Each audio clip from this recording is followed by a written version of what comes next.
We're still at the beautiful Shangri where it's getting windier by the hour. You're still watching the vibe. And I said that again. And with us is our second guest for the day, Thanae. And I'm not even going to try and pronounce this surname. It's a little too difficult. But she is a powerful singer who has gone all the way to Greece to participate in X Factor Greece. Thank you for joining me today, Thank you. Thank you for having me. Come on, start with the name yes. and clear all that up. Thanae. Thanae. Thanae. Thanae. It's an ancient Greek mythology, so it comes from there. And then my Omani name is Ruqayya. Right. I hope I pronounce that well. Ruqayya. Because you're half Omani and half Greek, I'm half correct? Omani, half Greek. And the last name is Pachiyannaki. Pachiyannaki. Perfect. You did it perfect this time. So what does it mean? Does your name mean something? Well, I told you it means Pahi, like fat. Pahi. Okay. Yanakis is small John, like a little, well, Yanis is a translation in Greek for John. So John basically the name John. John. Yeah. And then we have basically Thanae, fat little John. That's it. You're not fat or little, or you don't even look like a John, but yeah, that's a very, very interesting name. Thank you. Yeah. Right, so Thanae, what is it that you do in Oman? Well, I was born here, lived here, brought up. I left for about 8-9 years abroad. Back here, my background is hotel, so I was a hotel manager, always singing since the age of 12 years old in Oman. Right. And finally I came back and I said, you know what, I'm going to work with my dad with tunes. So, and your dad is Omani, is it? My dad, no, my mom's Omani. Your mom's Omani and my your dad's Greek, yeah. Greek, right. Did you have a moment, we were talking to Abbas earlier on, he had this moment, gave up the banking world and the banking career, and then said, I'm going to do comedy full-time, fully professional. Were you the same, being in hotel management and then saying, I don't want to do this anymore? I think so. I think that when I was an events and wedding manager, organizer, and front office manager, and I said, you know, when I was doing the weddings, I'm like, you know, I want to be the band. I don't want to be here. Yeah. I want to be singing. So I want to be on stage. That's always something I think that I've always been doing, and I think that professionally I'm lucky to be here in Oman,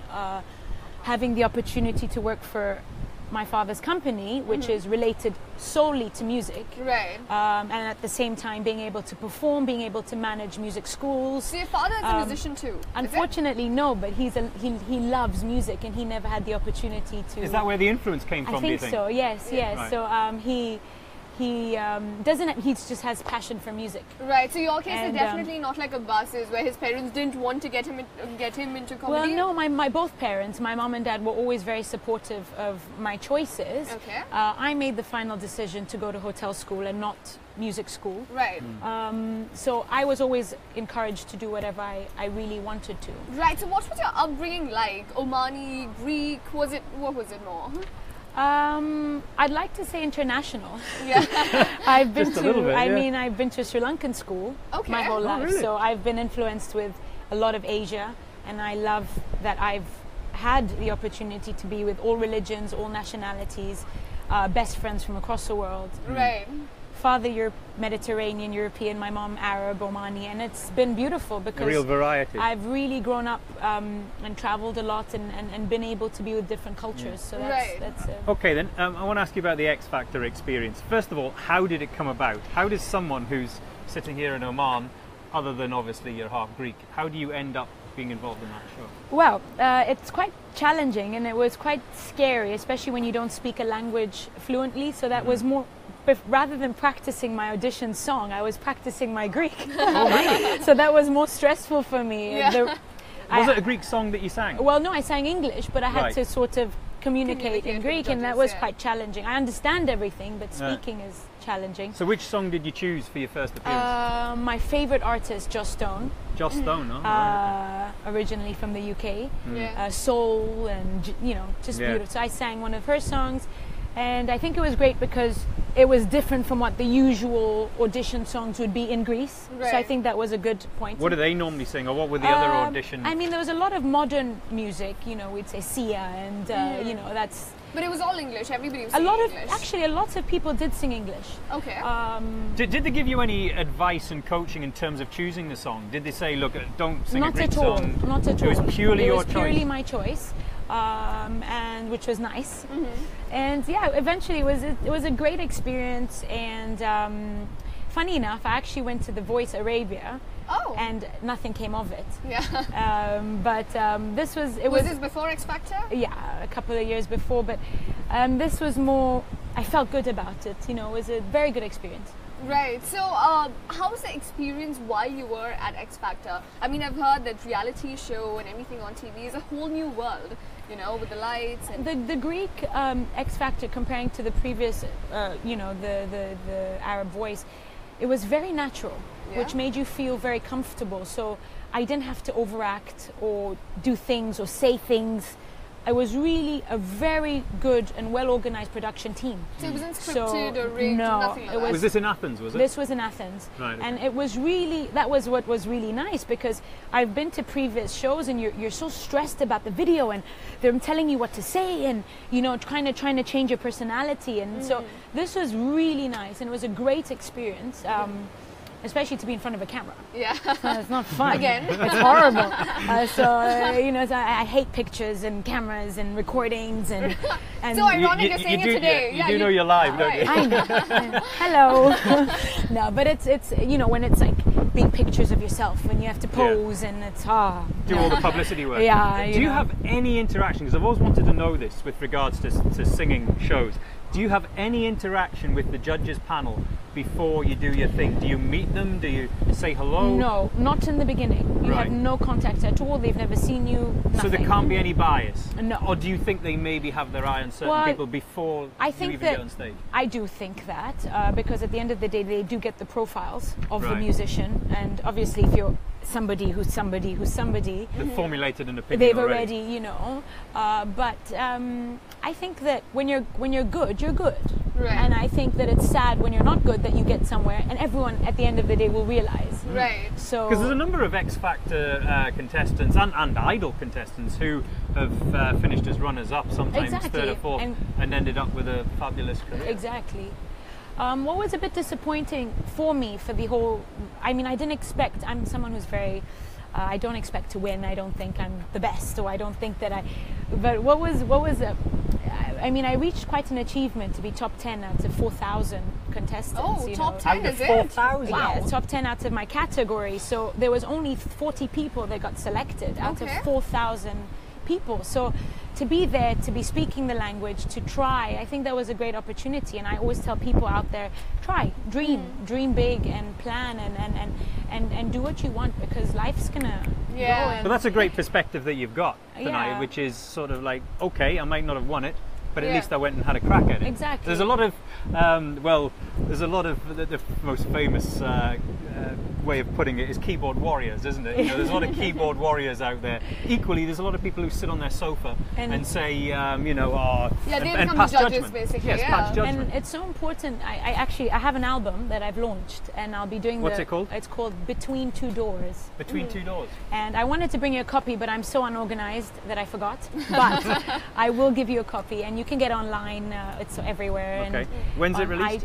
It was released 2 months ago, but I'm going to do an official performance. Launch. Was it released here or? I released it here, Right. just online, on channels online, Okay. iTunes, and so there's one song called Fast Forward that is my favorite in the album, and it talks a lot about, live your life for this moment and don't push fast forward, because, you know, cherish every smile that makes you happy and replace priceless moments. I would love to hear that song. Wow. Yeah. And did you say you're going to perform it? I can sing it for you.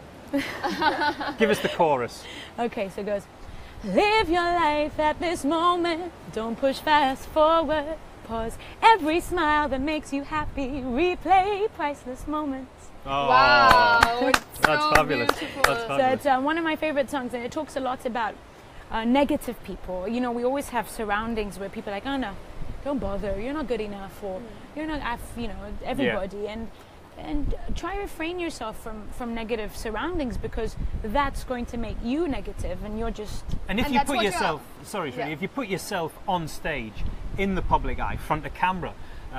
Anyone that puts themselves in that spotlight is then open to all those judgmental elements that you're talking about. And you have to be. But they wouldn't be as brave themselves to do it. Exactly. You know? So and I'm sorry to say, but we're in an environment where a lot of people, we're small communities in general, and when you see somebody doing good, or you need to push forward your local musicians and local talent and local people. And you are doing that here, aren't you? I do. I host some events called Tunes Open Mic. Right. So the company Tunes sponsors musicians. We do the sound, lights, we do photography, videography, just to get people to perform. So anybody can come and perform. Oh, There's been more of them springing up There's in a lot, Oman, and especially in Muscat. And I started it when I came back in 2012, because when I came back here, I realized there was nowhere for us to perform. Correct, yeah. So I started the channel, and then you started getting a couple of other ones, which is great, because that was my objective, was to promote music, and there's such a big talent. So when does the open mics happen?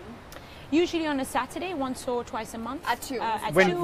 So that's when we can see you next. Of course. But Thanae, this is one thing that I wanted to know, because you probably were one of the first contestants to go from Oman to Greece, X Factor. So how did they look at an Omani, and how was their perspective of you? Yeah, did they see you as Greek or as Omani? Well, difficult question. They would say, okay, she's Greek, but she's different, which was quite nice for the Greeks, because funny enough, I got very good publicity on all the social media that when I wasn't selected, which the judge openly said he didn't select me because my Greek wasn't strong. Oh.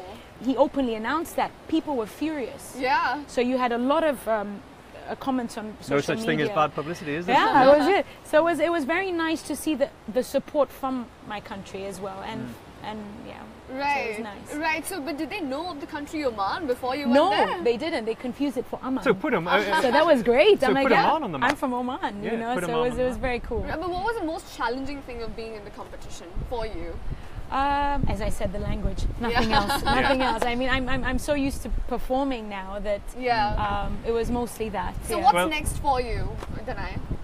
Here in Oman, or do you want to go abroad? You should perform on the beach down here. They have a stage here on the beach at the Shangri. I do perform here quite often. I perform quite a lot, actually, a lot of weddings, and I love performing at weddings. It's so emotional, and I love it. I'm a very emotional person, so I'm always, weddings, romance. Do you also start crying while singing? Many times. I don't know them, but I feel You're a blubber. Yeah, there's many times I've sung a song, and anyway. Okay. Right. Thank you very much. Thank you. Pleasure. Nice to meet meet you. Thank you so much. Thank you for joining us, and thank you for joining us as well from here at the beautiful and breezy beach at the Shangri-La. I know the girls have been a bit the hair. a bit blown about, but it's been wonderful. Until the next time, cheerio. Thank you. Thank you.